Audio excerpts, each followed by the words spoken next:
Thank you for joining me. I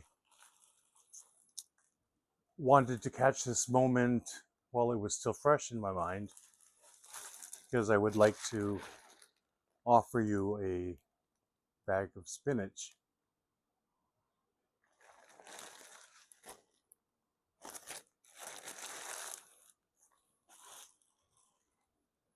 I just got back from the grocery store and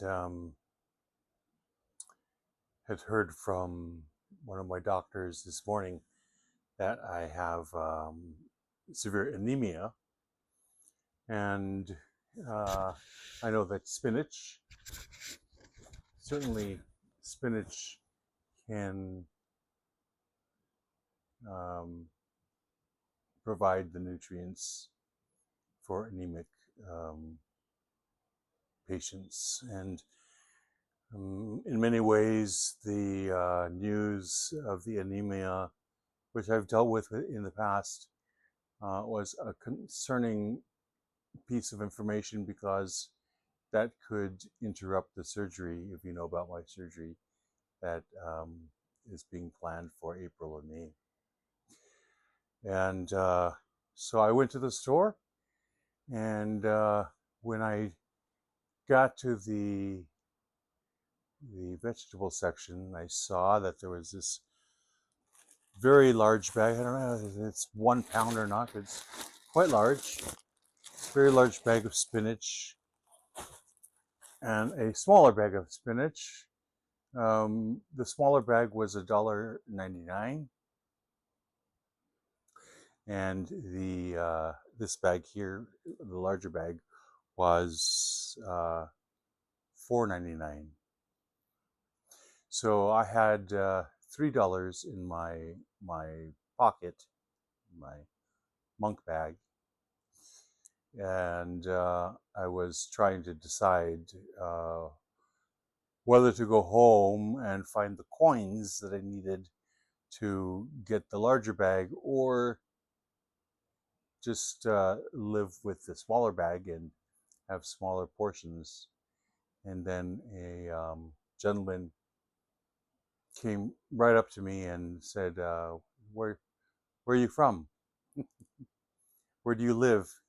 And so I explained to him that uh, my monastic life right now is dependent on the outcome of a surgery, and that I live alone in a small apartment. And he said, "What do you need?" And I was taken taken aback, frankly, by that question. And I said, "Well, I'm looking at this spinach, and I was going to go home and get enough money to some coins because I have $3, and this is $4.99." He saw that it was $4.99, and then he says, points to the entire grocery store, says, "What else do you need? I'll get for you."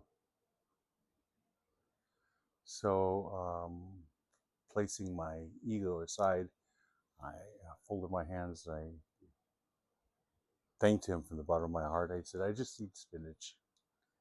And he said, "Are you sure?" So we walked to the checkout stand, and he purchased this spinach for me, which I hope I hope I can come up with some recipes to fight this anemia. And it reminded me really of the footsteps that the grand footsteps that I um, have have had the audacity to try to follow. That is the words and example of Buddha Shakyamuni. Of course, all of his monks had begging bowls, and in today's society, Only the Theravadan monks, as far as I know, in monasteries routinely go out and beg for leftovers, and it's part of their noon meal, which is the last meal of the day, the midday meal. And so this gentleman who purchased the spinach that I offered to you, uh, I asked him, where do you practice? And he said, oh, I used to be Theravadan monk. And then I came to, then I went to Taiwan, and then from Taiwan I came to the United States. And I thought about his journey. I thought about the parts of the story he wasn't telling me, and how auspicious this moment really was, uh, that had me, as it does now, rather actually very tongue-tied. I accepted the spinach. He handed it to me, and I received it in the Theravadan manner with both hands, and I blessed it by placing my hand on the top of the spinach. And since I don't know any Pali prayers, I recited some verses of dedication and verses of auspiciousness in Tibetan. And the look in his eyes were just so magical. The joy that he seemed to receive from just a $4.99 bag of spinach. And if you read the stories of the Buddha in the early texts, in the Pali texts,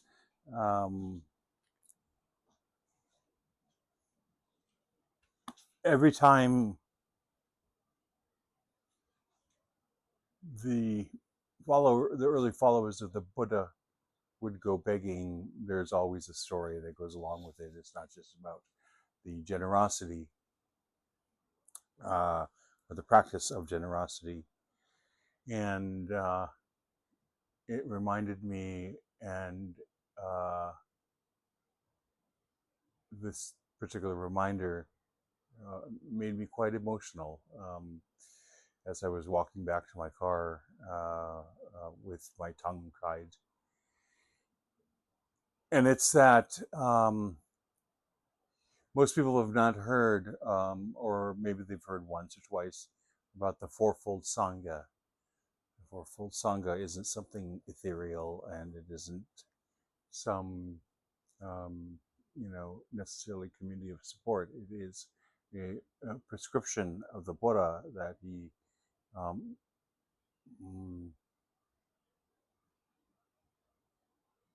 divided the Sangha, the followers of his teachings, into the bhikshus and the bhikshunis, the nuns and the monks, and also into the female lay practitioners and the male lay practitioners.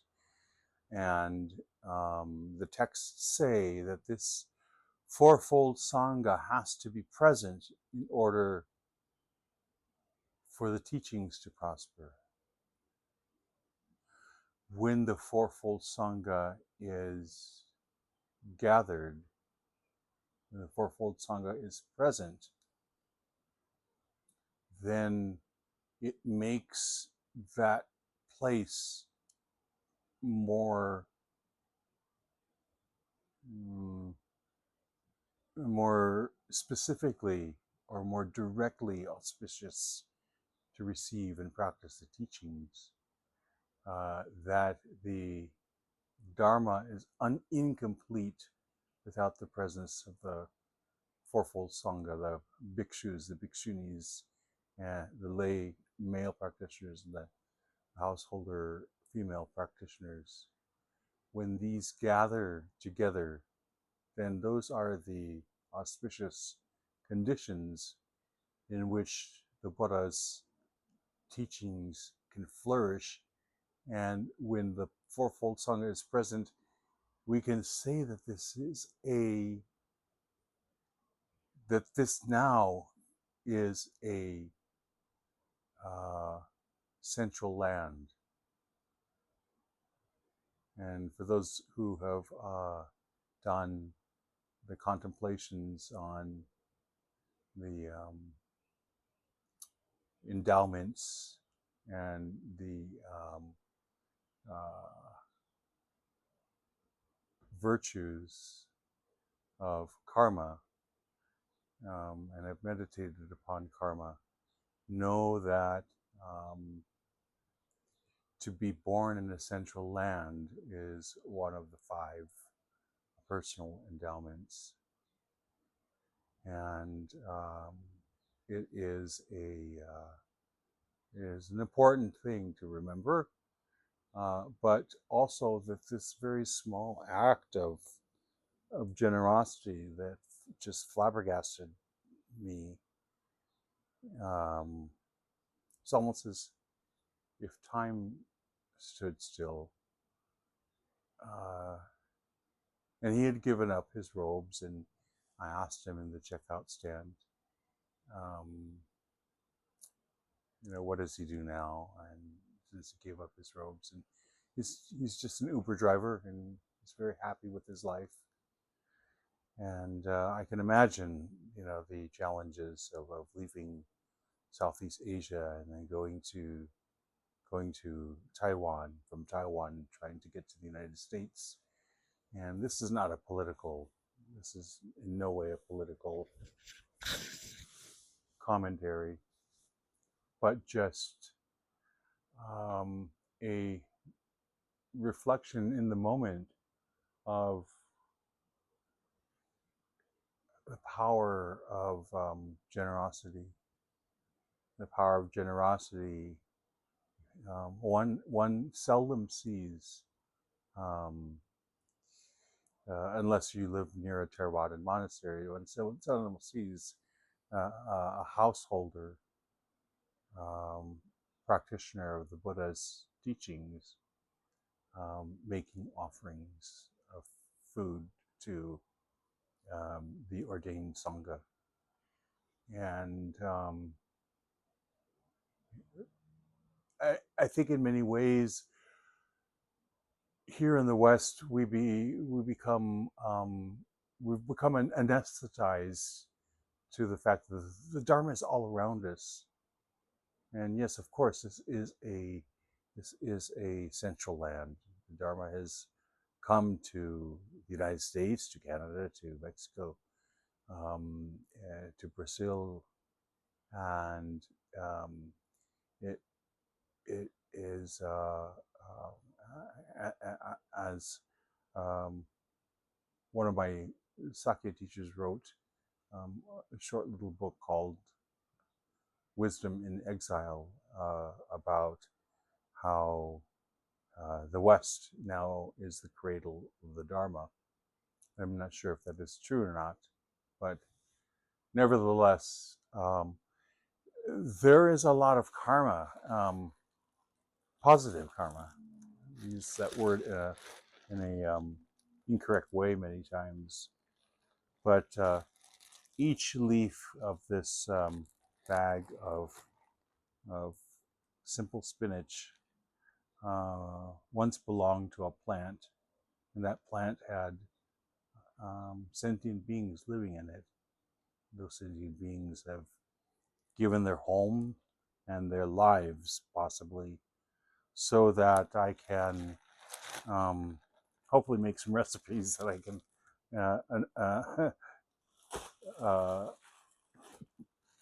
put together and battle this anemia in order to be in a healthy state, so that the spinal surgery can take place, because the spinal surgery can easily be canceled due to extreme anemia. So, I don't want to go through all of the different stories of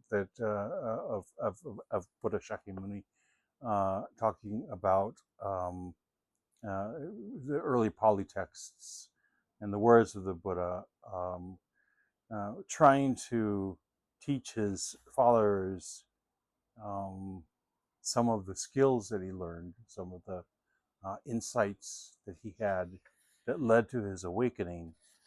But it does say in a particular text um,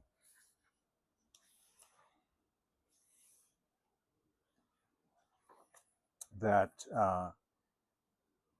every single act of merit, the key to good fortune, here in the Kulaga Kulakama Vibhanga Sutra, talks about meritorious deeds. It says, monks and bhikshunis do not fear meritorious deeds. This is an expression denoting happiness, what is desirable, wished for, dear, and agreeable, that is, meritorious deeds. For I know full well, monks, that for a long time I experienced desirable, wished for, dear, and agreeable results from often performing meritorious deeds. Having cultivated for 7 years a mind of loving kindness, for 7 eons of contradiction and expansion, I did not return to this world. Whenever the eon contracted, I reached the plane of streaming radiance, and when the eon expanded, I arose in an empty, divine mansion, and there I was, Brahma, the great Brahma, the unvanquished victor, the all-seeing, the all-powerful. 36 times I was Saka, ruler of the Devas, and many hundreds of times I was a wheel-turning monarch, righteous, a king of righteousness, conqueror of the 4 regions of the earth, maintaining stability in the land, in possession of the 7 treasures. What need is there to speak of mere local kingship? It occurred to me, monks, to wonder, of what kind of deed of mine is this the fruit? Of what deeds ripening am I now of such great accomplishment and power? And it occurred to me, it is the fruit of 3 kinds of deeds of mine, the ripening of 3 kinds of deeds that I am now of such great accomplishment and power: deeds of giving, deeds of self-mastery, and deeds of refraining.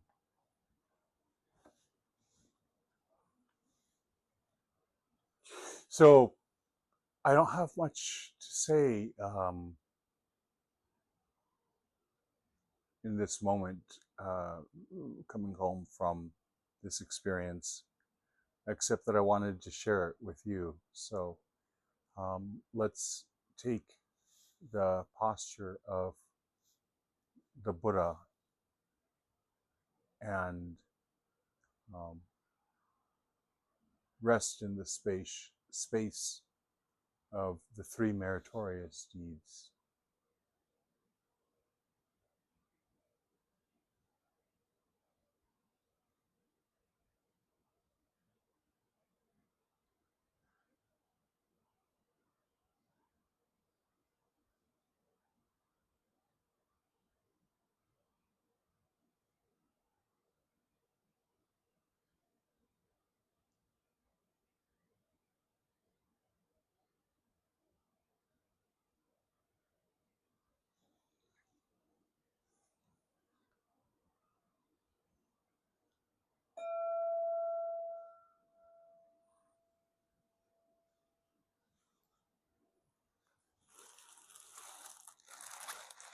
So I share this moment with you, and I share this virtue with you. So I offer each one of you spinach.